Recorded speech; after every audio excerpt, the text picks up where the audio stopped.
Okay. Matt Hall, it's great to see you once again, and welcome back to the podcast. Thank you. It's great to be here, as always. Cool. And you're here at Avalon. This is your first time flying at Avalon?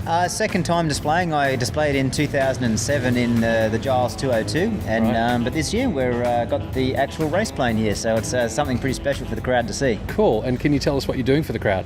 Yeah, I've spent the last number of months actually working up a routine that it's a bit of a hybrid display of racing to demonstrate the aircraft's turning, accelerating and speed, but also do some classic freestyle stuff with tumbles and torque rolls and tail slides and that sort of stuff. But what I've done that's pretty interesting is I've put it to music. So the whole thing is choreographed with point rolls to the beat and smoke on and off with the music and everything. So if people get to see it, they want to be up the front so they can see me at low level, and also near a speaker so you can hear the music pumping out, and it hopefully it's a bit like a party. Cool. A bit choreographed there and throwing it around. Exactly. Nice. How long have you been practicing that routine for now? Well, this specific routine, I started practicing it in late December, so it's taking about 2.5 months to get it to where I'm happy that it's very consistent. But it's interesting to fly to music because when you're just doing a normal display without any timing, if you're getting blown, you can just extend over here a little bit. But now it's all the music. I've actually got to take from this side to give to this side so that I keep the display center in the wind. So it's actually quite a very interesting challenge to be able to make it look the same every time, regardless of wind conditions, to the music. Yeah, wind is interesting because it's been quite breezy here at Avalon the last couple of days, and the other thing is it's quite overcast. So does that have an effect? My display, it's about a 2,500 foot ceiling, so as long as I can get to 2.5, I can fly my full show. But I do have a low show to the music as well. The wind has been challenging. I've been fortunate enough that every time I fly, it's about 30 knots across the runway. But that's part of what it is to be a good aerobatic pilot and a good demonstration pilot is the ability to make it look like there is no wind. So we flew in. It was probably 30 knots live side wind, on crowd wind today, which is about as bad as it gets, and I managed to put it on the line every time and got all the points. So I was pretty happy with how it went. We had a question from one of our listeners talking about your training and the display routine when you're actually doing it, about provisions for emergencies, engine outs, that sort of stuff. Mm-hmm. I guess that's hard to predict in your line of work now, but do they have any sort of general guidelines for that sort of stuff? Yeah, there's no written, nothing officially written about rules and things, but and it's up to your own gut feeling of what you're prepared to do. I do see people do displays that they're relying on the engine. If the engine quits and they're hanging it on the prop at 200 feet, they are going to kill themselves.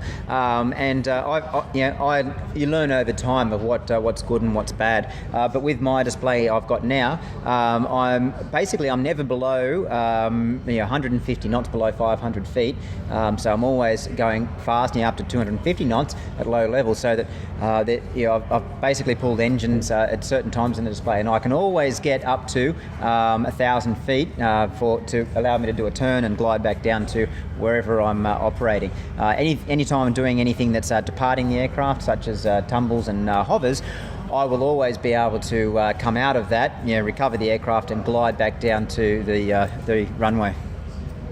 So that's an interesting thing about just picking up about the safety routines and stuff. Now, of course, we're used to watching you doing the air racing. Of course, that's very tightly controlled away from the crowd and all that sort of stuff. Do you find the provisions here for demonstration flying different? There's probably not as much emphasis on all of the contingencies at the air show. The air race was very, very strict about what we would do in certain situations. We had to demonstrate at certain times in the racetrack. They would call practice, and we had to pull the engine, albeit slowly to look after it, back to idle and demonstrate where we would ditch or where we would bail out or where we would do a forced landing. So we did practice it quite regularly, whereas in the air show industry, it's more personal discipline to prove that you can do it. I have actually never seen in an air show, in fact, the ringmaster forcing people to practice an emergency procedure off the cuff. So it really is personal discipline. But for me here, this is an easy environment because we've got 3 runways around the place. Some other places I do displays, it will probably end up with me trying to put the aircraft on a road or in a field or something, which is never going to be good in a plane like this. But the only person at risk when I'm doing that is me, and I'm the one that then assesses how high or low am I going to fly to give myself altitude so I can prepare myself to either bail out or put it in a tight spot. Yep. Cool. Now, so you're doing your show at Avalon. You've been doing all your rehearsal and so on. What else have you been up to since last we chatted? We've heard some things. I've been doing quite a bit. I've been doing my helicopter training, which has been quite exciting. I'm really enjoying that. Actually, it's a different aspect of flying that I've always been interested in, but to go and commit into that, it's been great. And I don't know what the future holds with flying helicopters, but I think me and helicopters will have a future together. I've been setting the aircraft up. We've got our sponsors on board with Marcel. So the aircraft you can see is new paint scheme. People actually don't recognise it because they're used to seeing Matt Hall on the wings, and they're like, "So where's the race plane?" It's like, "This is it. This is the race plane." But doing this type of thing, but then doing a little bit of flying in the Mustang as well. Nice. Which is it's always a fun thing to do. The hard world. Yeah. And then apart from that, really, a little bit of corporate speaking about what the interesting life I've led so far, and how I've gone about achieving these things, and the most important thing I've had is actually some family time after spending the last effectively 3 years, including the training for the race, of just being flat out on the road with no time at home or in Australia. I'm really enjoying being an Australian again. So it's been a great couple of months, while at times stressful with not knowing what the future holds. In other ways, I'm actually looking after myself a bit better. Oh, that's good. I'm sure Perdita is pretty happy to have you around a bit more. Yeah, I think so. She's always saying, you need to get out and do something. Having you around. Go flying. Get out of here. Go flying. You're getting underfoot. Go. Yeah, exactly. So, but the whole family, and Mitchell's having a great time having his dad around a bit more. So cool. All in all, life's actually considering how abruptly the race stopped and how uncertain the future is, the life's actually quite good for me at the moment. I'm feeling quite relaxed about things. Okay. Well, let's have a talk about that, because that's obviously what our listeners will want to know. We have not heard much from the Red Bull media people, who are usually pretty good at keeping us in the loop, as it were. But what's the latest with that? Basically, they've completely shut down the whole air race. They've closed the company, parked all the assets, and they have now hired a new CEO who's a businessman from Germany, quite a successful businessman who's worked in a lot of global projects before. So he's got a holistic understanding of how things work in the global sense. He is now looking at where all the costs were, analysing, basically doing an audit of what has happened, where the costs were, where costs can be removed, where money can be brought in as income, what rules, etc., and procedures, what we'll use for race planes. So they're starting from a clean slate. Because they're starting from a clean slate, no one knows how long it'll be until they've gathered all the information to then say, this is the business plan, this is what we're going to do, and this is how long it'll take. So at the moment, us as race pilots, the air race itself, which effectively is only 1 or 2 people at the moment, don't even know themselves when it will recommence, because until they gather all the data to be able to make an informed decision, there's no point putting a stake in the ground, because you're probably going to have to move it anyway. So what we have been told is definitely no racing in 2011, and at the moment indications are that it's probably more than likely not going to have any formal championship in 2012 as well. Does that mean we won't be doing anything? I don't know. I think when the race starts to reform, there's going to be a lot of work and a lot of media and a lot of build up to it, which will actually keep us all quite busy as well. When will that happen? I am really just as much at a loss as really everyone else, including, I'd say, Red Bull, as they're trying to gather data. Yeah. Well, it's obviously a very expensive sport and a very expensive, there's lots of expensive machinery to keep current. So there's got to come a point, I guess, for all you guys where you're going to have to say, well, we can't wait any longer. And I guess it sounds like some pilots have really already taken that step. That is correct. It is, while it's a fun event, there's also personal commitment and time and a future that you need to develop yourself. So, I would jump back in the race in a heartbeat, but it needs to have the correct rewards. If the race came back and said, hey, we're bringing the race back and you've got to do it for free, obviously, that's not going to work.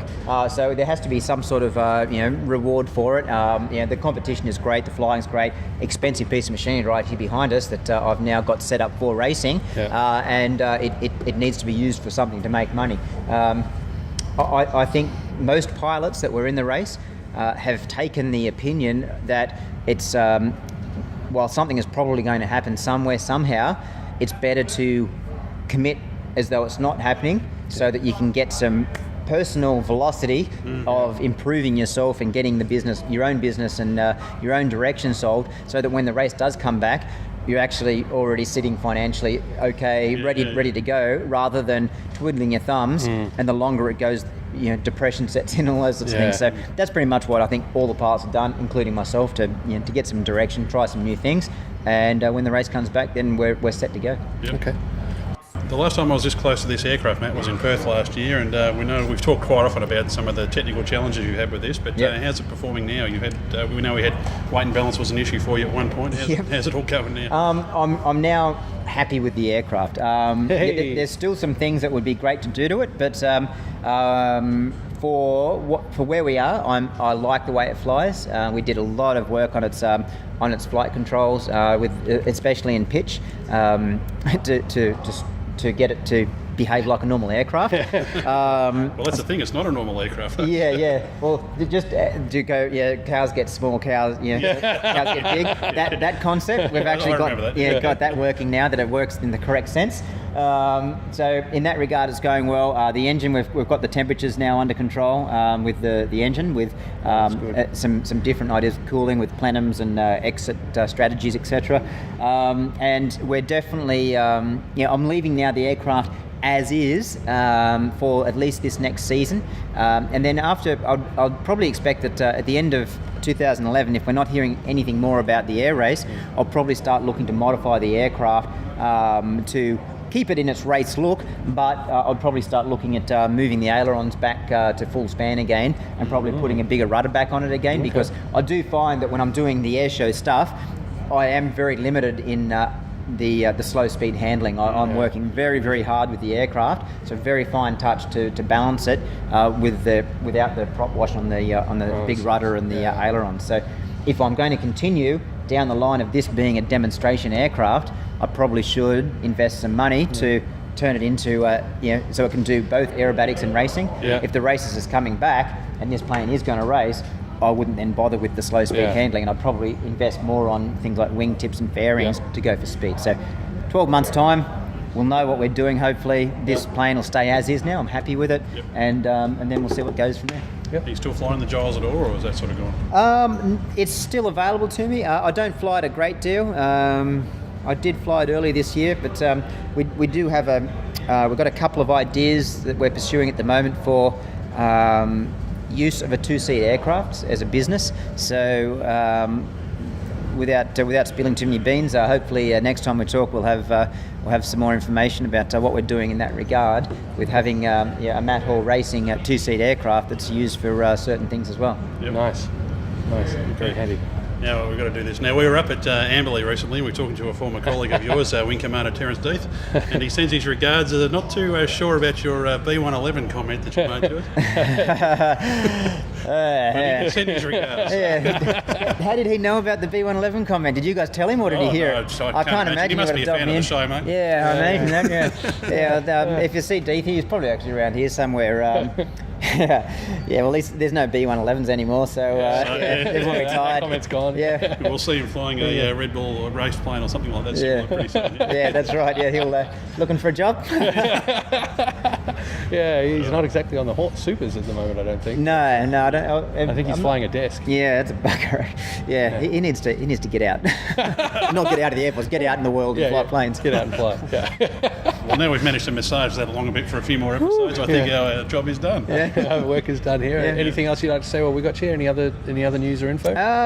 Nothing really of note, apart from there's a lot of ideas that are floating around in the Matt Hall Racing camp, where we've got a lot of business ideas that we're bouncing around. So hopefully in the next month or two we'll have a couple of decisions made business wise that will be interesting to talk about for you guys. So in the meantime, I'll just keep working on them and let you know when we've got any good announcements for the aviation industry. That'd be awesome. Excellent. Perfect. Cool. Matt, thank you very much for coming on the show. Pleasure. Thanks, mate. Thanks, guys. Cheers. Cool.